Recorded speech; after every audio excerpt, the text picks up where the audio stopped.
Mesdames et messieurs, amis téléspectateurs, bonsoir. Bienvenue dans votre émission Rencontre. Aujourd'hui, nous allons à la rencontre de la Direction nationale des impôts.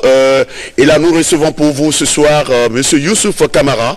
Il est chef service chargé des grandes entreprises à la Direction nationale des impôts. Avec lui, nous allons donc parler le thème spécifique aujourd'hui que nous allons développer ensemble.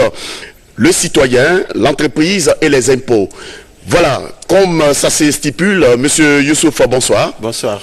Bienvenue sur le plateau de votre émission Rencontre. C'est un honneur pour moi. Et c'est avec beaucoup de plaisir que nous vous retrouvons. Merci beaucoup. Voilà, aujourd'hui, nous allons parler des impôts, spécifiquement des impôts. En quoi consiste donc le rôle des impôts?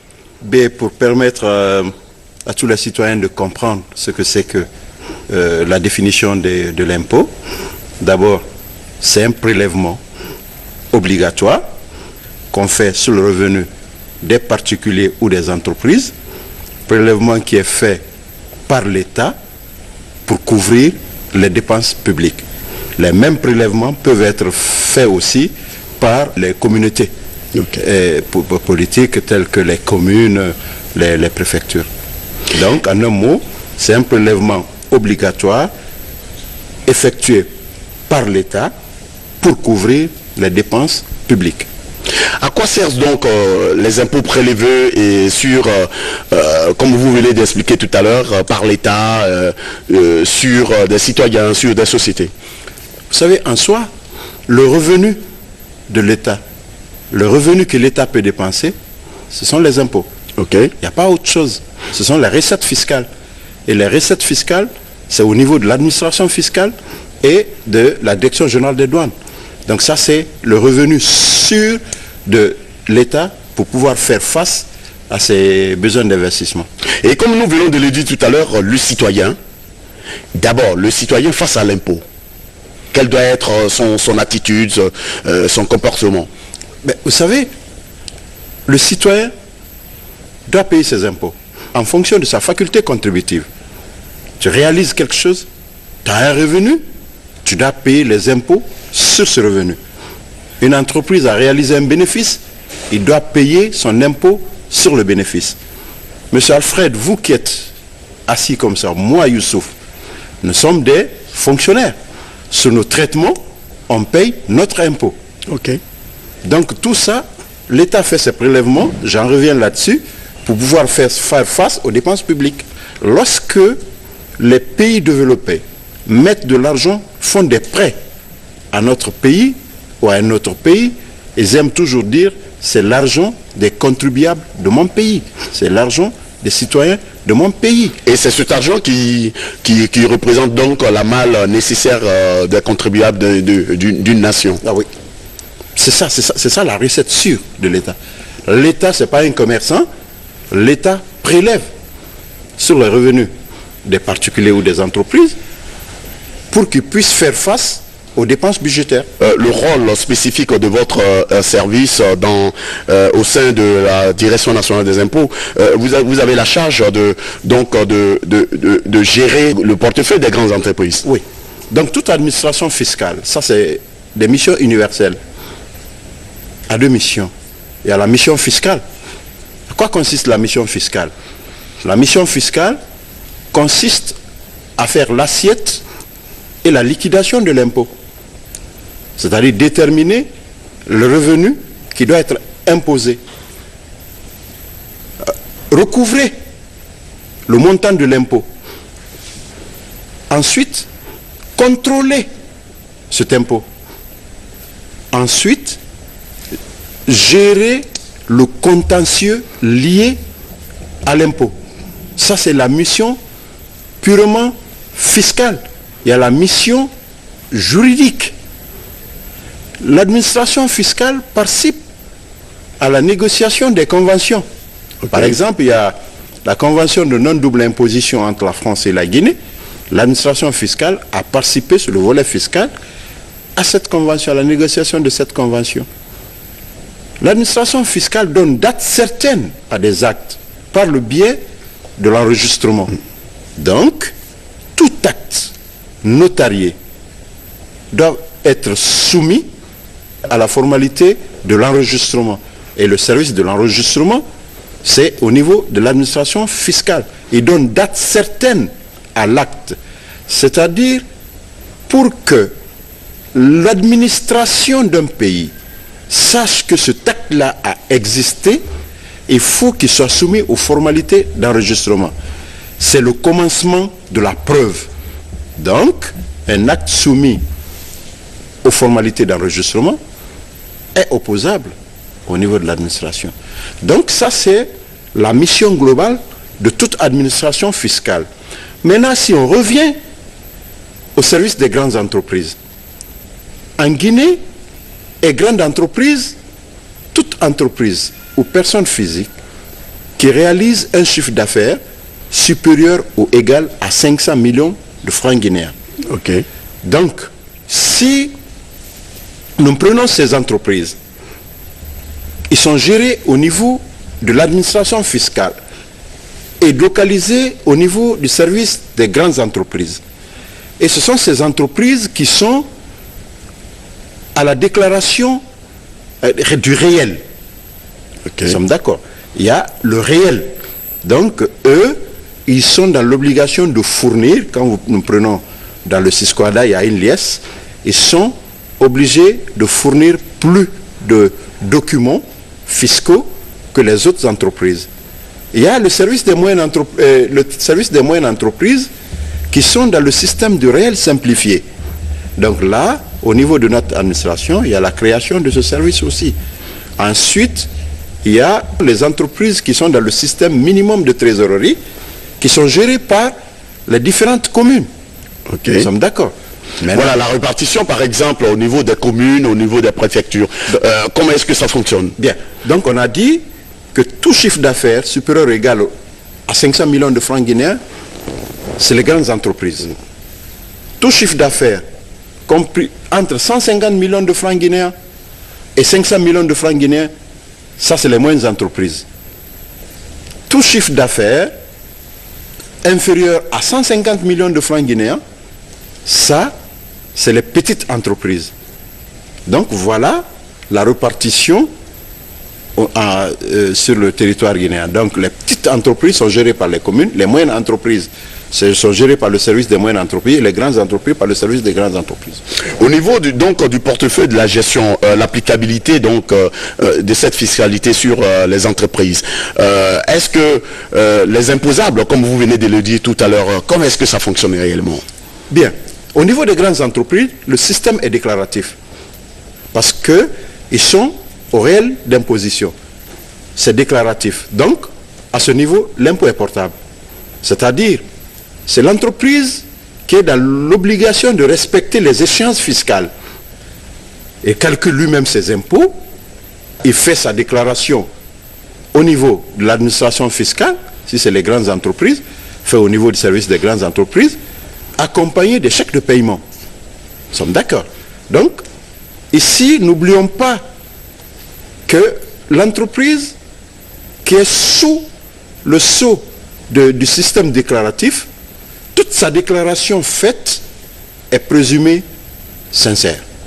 C'est important. Si vous voulez, l'entreprise doit être assistée d'un commissariat au compte où il y a des cabinets qui spécifiquement s'occupent de ce genre de gestion. La loi fiscale guinéenne reconnaît dans la législation que toute entreprise a le droit de se faire assister d'un conseil de son choix. C'est important, c'est une garantie. Il doit se faire assister d'un conseil de son choix. Donc, ce conseil va l'assister à faire ses déclarations. L'administration fiscale doit recevoir comme telle les déclarations fournies par le contribuable. Maintenant, la contrepartie de ce système déclaratif, c'est le droit de contrôle que la loi confère à l'administration fiscale. Okay. Donc, tu es libre de déclarer ce que tu veux parce que tout le travail à la base est fait par l'entreprise, mais à côté, l'administration fiscale vérifie les déclarations des contribuables. C'est très important. Donc, ça aussi, cette vérification se déroule dans une forme de procédure qu'on pourra en parler après, mais le contribuable est libre de déclarer, mais l'administration a aussi le droit de contrôler tout ça pour assurer l'équité des contribuables devant la loi fiscale. Et quelle est la ligne légale, par exemple, pour déterminer, par exemple, une entreprise X doit payer tel montant X aux impôts? Comment est-ce que vous arrivez à gérer? D'autant plus que vous dites que c'est l'entreprise qui a le droit de déclarer ce qu'il veut. Est-ce que ce contrôle s'est fait en amont ou en aval? Il y a un contrôle qu'on appelle le contrôle sur pièce, qui se fait à l'intérieur de l'administration, au sein de l'administration. Lorsque l'entreprise fait sa déclaration, il y a d'abord ce qu'on appelle le contrôle formel, c'est-à-dire voir la forme de la déclaration. Est-ce que l'impôt qui est dégagé, le taux est bien appliqué? Est-ce que le chèque qu'il a joint à sa déclaration, est-ce que ça correspond au montant réel de l'impôt à payer? Donc, sur sa déclaration, on fait ce contrôle formel. Ensuite, après le contrôle formel, s'il y a certains clignotants, on est orienté vers le contrôle sur pièce. Là, le dossier du contribuable, comme le contribuable n'évolue pas de façon isolée, on a certains recoupements au niveau de l'administration fiscale. Ces différents éléments nous permettent de voir la cohérence de la déclaration faite avec a priori certaines activités que le contribuable a eu à faire. Okay. Lorsque nous voyons des discordances, on notifie au contribuable pour qu'il puisse apporter les éléments, les observations par rapport au constat qu'on a vu. Mais si ça trouve que les clignotants sont persistants, si c'est persistant, là, le dossier est sélectionné pour le contrôle de comptabilité. Et le contrôle de comptabilité, c'est plus poussé parce que là, on rentre dans la comptabilité de l'entreprise et ça se fait au sein de l'entreprise elle-même. Et quelle est la procédure? Parce que c'est vrai que nous assistons de temps à autre à la vérification des factures des entreprises qui interviennent dans X ou X sociétés. Le plus souvent, s'ils n'arrivent pas à honorer son imposition, est-ce qu'il y a une procédure, est-ce qu'il y a un délai légal qui permet à l'entreprise de venir vers vos services pour en discuter, pour trouver un terrain possible de règlement? De deux choses. Lorsque le contribuable s'aperçoit de soi-même que la déclaration qu'elle a eu à faire, il y a des erreurs qui se sont glissées là-dedans, elle peut rectifier de soi-même. Si cette erreur a été commise, elle a été commise de bonne foi. C'est important. Okay. Il a constaté que les déclarations fournies, ou bien les montants qu'il a eu à payer au niveau de l'administration fiscale, il y a eu des erreurs dans le calcul, et écrit à l'administration fiscale, il dit qu'il y avait des erreurs qui se sont glissées. S'il y a des compléments d'impôts à payer, il le paye. Là, c'est de bonne foi. L'erreur là est de bonne foi. Okay. La contrepartie de cette erreur de bonne foi, c'est quoi? C'est dans l'application de la pénalité, des sanctions liées. Donc on ne peut pas dire à ce moment que c'est une fraude, on dit que c'est une erreur. Le contribuable lui-même, il a cherché à rectifier l'erreur, et l'administration sera très très conciliante dans l'application des pénalité. Donc vous avez dit de passage que vous voyez certains inspecteurs qui vérifient les factures des entreprises. Monsieur Alfred, je vais vous dire quelque chose. S'il y a quelque chose au niveau duquel l'entreprise est très protégée, c'est dans le déroulement de la vérification. Okay. On ne se lève pas un beau matin, aller au niveau de l'entreprise, dire, toi, entreprise, on va te vérifier. Non, non, non. Ça obéit à une procédure. Parce que si la procédure n'est pas respectée, ça aboutit à la nullité. C'est important. Donc, tout travail que tu aurais fait, ça va tomber comme des grains de sel. Ouais. Donc ça, il y a une procédure qu'on engage pour aller vérifier une entreprise. Cette procédure se déroule comment? C'est obligatoire pour l'administration fiscale, avant de débuter toute vérification au niveau d'une entreprise, d'envoyer un avis de vérification de comptabilité. C'est important. Toute vérification effectuée sans envoi préalable d'un avis de vérification est nulle et de nul effet. Ça tombe. Et quels sont les éléments qui doivent être inscrits au niveau de l'avis de vérification? Il faut que les périodes à vérifier existent. On envoie une vérification pour telle période et telle période. Okay. Il faut que ça soit indiqué là-dedans qu'il a la possibilité de se faire assister d'un conseil de son choix. C'est important, c'est une garantie qu'on accorde aux contribuables. Et il faut que le nom de l'inspecteur en charge de la vérification y soit. C'est important. Il faut que les impôts à vérifier soient mentionnés. Il faut que ça soit mentionné en cas de difficulté ou d'incompréhension, quel est le recours hiérarchique que le contribuable a. Et il faut que cet avis soit accompagné de la charte du contribuable. C'est important. Si cet élément, ce document essentiel est entaché d'irrégularité, il y a des experts, il y a des conseils qui sont derrière le contribuable qui vont dire au contribuable, laisse-les continuer. Ils attendent qu'on finisse la vérification et ils nous attaquent en nullité pour vice de forme. Mais ça va être compliqué pour une entreprise d'attaquer quand même le service des impôts. Mais tu veux dire quelque chose. Vous savez, avant, l'administration fiscale était très forte. Il avait le gourdin en un mot. Mais aujourd'hui, c'est une administration fiscale civilisée qui est là, où le contribuable n'est pas réellement un contribuable, c'est un client. Donc vous êtes en train de nous dire que véritablement il y a eu un changement, la forme a changé. C'est pas comme avant où on retrouvait nos parents, par exemple mon grand-père quelque part vers Lola là-bas, on lui disait dans son champ de caféiers, tu n'as pas payé tes impôts, on te confisque tout. Aujourd'hui, ça il y avait les impôts per capita. Aujourd'hui ça n'existe pas dans notre législation. Ok. Et aujourd'hui je tiens à vous dire que la Guinée n'est pas aujourd'hui un pays fermé. Okay. On a les grands auditeurs, on a les grands cabinets de renommée mondiale en Guinée et qui assistent les contribuables. Donc, l'administration fiscale n'est pas permise de tout faire. Tout ce qu'elle fait, elle doit le faire dans la légalité et dans la procédure. Okay. C'est important.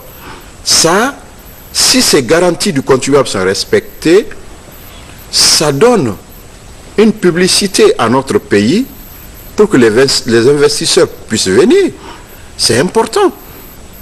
Donc, sur les droits, comme vous l'avez un peu signifié, l'envoi de l'avis de vérification avec tout ce que j'ai eu à dire, c'est pas fini. Il faut que le débat oral et contradictoire soit fait.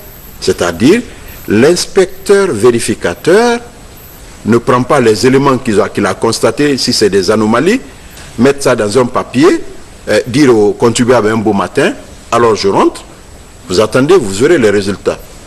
Vice de procédure. Toute vérification faite doit être sanctionnée par un débat oral et contradictoire. Est-ce que vous êtes en train de me dire qu'au sein de la nouvelle législation des impôts, aujourd'hui, nous assistons à un service conseil aussi? Est-ce que vous assistez les différentes entreprises ou les citoyens éventuellement C'est une obligation pour l'administration fiscale de répondre aux attentes des contribuables. Lorsque le contribuable a des difficultés dans l'interprétation d'un texte de loi, il peut écrire à l'administration fiscale pour obtenir ce qu'on appelle le rescrit. Okay. C'est-à-dire la position de l'administration fiscale par rapport à tel élément. Lorsque l'administration fiscale prend position sur cet élément, le rescrit est opposable à l'administration fiscale. Okay. Si le contribuable suit la réponse de l'administration fiscale, elle nous est opposable, même s'il est erroné. Okay. Voilà. Donc, quelque part, on fait office de conseil. Lorsque le contribuable a des difficultés de compréhension, il peut demander la position de l'administration fiscale par rapport à tel point précis de la loi fiscale. Et jusqu'à quel niveau de délai de coercition peut-on arriver donc si vous voulez, à cadenasser l'entrée principale des entreprises? Ce n'est pas une coercition en soi. Ouais. Vous savez, je vous ai dit que l'impôt est portable. C'est-à-dire, a priori, c'est le contribuable qui fait tout, il le paye. À contrepartie, il y a la vérification. Lorsqu'on aboutit à la vérification, on fait la notification au contribuable. Le contribuable a un délai de 30 jours pour répondre à cette notification. Nous sommes d'accord. Donc les impôts peuvent être mis à la charge du contribuable. Si les impôts sont mis à la charge du contribuable, lorsqu'il reçoit son avis de mise en recouvrement, il y a dans un délai de 20 jours de la réception de l'avis de mise en recouvrement, il doit venir payer ses impôts qui ont été mis à sa charge. Là, s'il ne le fait pas, là, on va quérir l'impôt. Et pour aller chercher cet impôt, il y a une procédure qu'on engage. On l'envoie un avis de fermeture des locaux professionnels. On leur dit, si vous ne venez pas payer, on va fermer vos locaux professionnels. Est-ce qu'il n'y a pas autre moyen que de fermer, par exemple, le bâtiment parce que, par exemple, pour une entreprise qui tourne 24 heures, on prend par exemple une société de téléphonie. Quand elle ne tourne pas une seule journée, c'est vraiment énorme, un chiffre d'affaires énorme qui perd. Est-ce qu'il n'y a pas possibilité de trouver beaucoup plus des moyens les plus conciliables possibles qui puissent amener l'entreprise sur la table des impôts? Je vous dis d'abord, c'est une question d'équité. Nous sommes d'accord. Il a déclaré ce qu'il voulait. Cette déclaration était sous le sceau de la présomption de sincérité. L'administration a fait valoir son droit de vérification. On a constaté des anomalies. Nous sommes d'accord.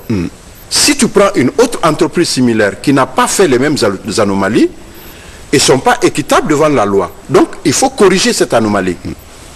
Maintenant, on fait la notification. Et on met la mise en recouvrement. Mais s'il ne le fait pas, la loi guinéenne dit que l'administration fiscale peut fermer les locaux professionnels de l'entreprise. Là, on ne regarde pas la taille de l'entreprise, on regarde ce que l'entreprise aurait dû payer si elle n'avait pas commis ces anomalies. Donc, on corrige ça, le complément d'impôt, il le paye. Mais face à ça, il a le droit de recours. Il n'est pas forcément dit que les montants qui sont mis à sa charge, il ne peut pas les contester. Il peut les contester. À la phase de vérification, il peut faire le recours hiérarchique. Il peut s'adresser au directeur national des impôts pour demander un arbitrage entre les inspecteurs et lui. C'est important, c'est un droit de recours. S'il n'est pas satisfait au niveau de l'administration fiscale, il y a un droit de recours hiérarchique aujourd'hui que beaucoup d'entreprises se font prévaloir, c'est aller au niveau de notre ministère, au niveau du ministère délégué au budget. Recourir à l'arbitrage du ministre délégué au budget. S'il n'est pas satisfait, il peut nous attaquer en contestation, le contentieux proprement dit. Il dit, je ne suis pas d'accord. Si toujours il n'est pas satisfait, il nous peut envoyer le dossier, il peut faire la saisine de la commission d'appel fiscal, la CAFISC, qui est créée. Et là, ils peuvent... C'est un instrument qui existe au niveau des impôts. Ça, c'est en dehors des impôts. C'est un magistrat qui est le président.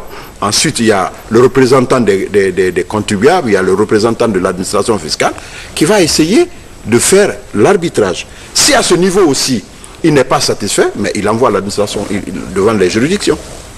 Ça va être compliqué quand même. Ce ne sera pas compliqué. C'est l'état de droit. C'est l'état de droit. Ça va être compliqué par exemple pour une entreprise d'attaquer quand même les impôts. Non, mais c'est si comme vous mettiez votre pot de lait. Mais ça n'a rien à voir. Ça n'a absolument rien à voir. Au-delà de ça, l'administration ne peut pas. On ne peut pas faire du tort au contribuable. S'il a revendiqué son droit, il a fait les saisines, on est obligé de partir. Après ça, c'est un contribuable comme un autre. S'il respecte ses obligations, il n'y a pas de problème.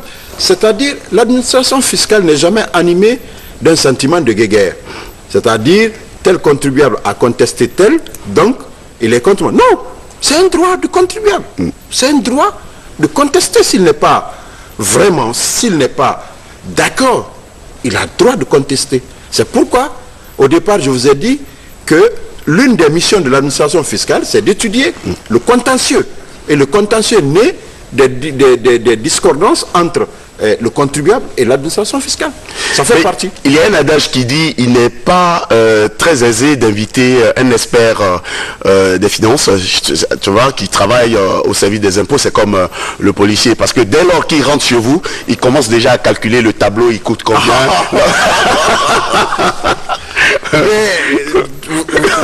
Vous savez, c'est comme un médecin quand il rentre dans une famille, dès qu'il voit quelqu'un en train de tousser, dans sa tête, il dit automatiquement, il a ceci, il a cela. Vous savez, ce qui fait qu'on ne vous invite pas assez. Hein? On ne doit pas vous inviter assez, vous. Chacun est libre. Mais ce qui reste clair, un inspecteur des impôts, il reste un inspecteur des impôts. Voilà. C'est ce qu'il a appris. À chaque fois, il essaye de se dire à l'interne le signe extérieur de richesse. Donc, ben voilà. La montre, elle coûte combien, la chaussure. C'est difficile, M. Alfred. Une entreprise qui dit, moi je suis au système minimum de trésorerie. C'est-à-dire des entreprises qui n'ont presque pas assez de revenus. Et tu vois le proprio de cet établissement qui marche dans une voiture 4x4 hyper luxe, qui porte des montres en or, qui a un téléphone dit dedans. Donc au vu de ces trois éléments, tu te dis automatiquement, est-ce que le revenu que ce monsieur-là m'a déclaré, est-ce que c'est juste? Ça rentre en ligne de compte. Mais dans tous les cas, maintenant, on va se déchausser, on enlève les... Non, pas du tout, l'essentiel. Avant d'arriver dans les bureaux, dans les locaux des impôts. Non, c'est trop dire. Aujourd'hui, qu'est-ce que représente le service des impôts pour l'État guinéen? Le service des impôts pour l'État guinéen? Ouais. Ben, c'est que on fournit les recettes à l'État pour faire face à ses obligations budgétaires. C'est important. La douane, les impôts, on est des fournisseurs des recettes fiscales pour le budget de l'État, qui n'est autre chose que la politique chiffrée d'un État. Donc, il a ses recettes, il a ses dépenses. Pour effectuer les dépenses, il faut les recettes. Et nous, on est là pour pourvoyer dans la légalité et dans le droit les impôts au budget de l'État. Voilà, nous sommes pratiquement donc à la fin de notre rencontre d'aujourd'hui. Nous avons voulu savoir le rôle dévolu donc aux impôts, l'applicabilité de la fiscalité face aux grandes entreprises. Nous avons été très heureux de vous avoir en tant qu'expert donc et chef des services des grandes entreprises au niveau de la Direction nationale des impôts. Quel est le message pertinent pour inciter beaucoup plus davantage les entreprises à être en règle vis-à-vis des impôts? Ce que je peux dire, c'est que qui paye ses impôts s'enrichit. C'est important. Et les impôts, c'est la ressource sûre de l'État. On demande aux opérateurs économiques de payer leurs impôts à la bonne caisse. C'est important. La bonne caisse, c'est la caisse de l'État. Soit par virement bancaire à la Banque centrale, on a le compte du receveur spécial des impôts à la Banque centrale, ou par chèque de banque, ou par chèque certifié. Ne jamais payer ses impôts par espèce. Surtout les week-ends. Surtout les week-ends. Comme l'administration fiscale est fermée les week-ends, gare à un inspecteur ou à chargé de recouvrement qui se pointera devant un vendredi à 16h. Non. On fait tout ça dans les délais accordés par la loi guinéenne. Ça, c'est important.